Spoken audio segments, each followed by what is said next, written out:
שלום, אני מורן כהן תלמור, אני מורה לפיתוח קול וזמרת, ואני שמחה להזמין אתכם ואתכן, קלינאי וקלינאיות תקשורת, להצטרף אליי לקורס קול משנה חיים. אני לומדת ומלמדת להסתכל על הקול כחלק ממכלול גופני שלם. אני חוקרת במשך שנים את ההקשרים המיופשיאליים בעבודת קול. אני חוקרת לעומק עבודת לחצים, אנטומיה, פיזיולוגיה, אבל בצורה יישומית.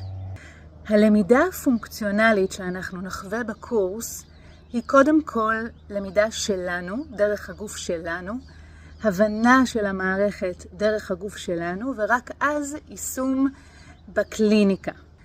אנחנו נלמד בקורס כיצד לקחת כלים יעילים, יישומיים ומשמעותיים מתוך עולם הפיתוח קול אל תוך המרחב הקליני שלכם. אם יש לכם שאלות, תהיות, חששות, אתם מוזמנים להשאיר פרטים כאן למטה, ואני אשמח לחזור אליכם, לענות על כל שאלה. שיהיה לכם הרבה בהצלחה.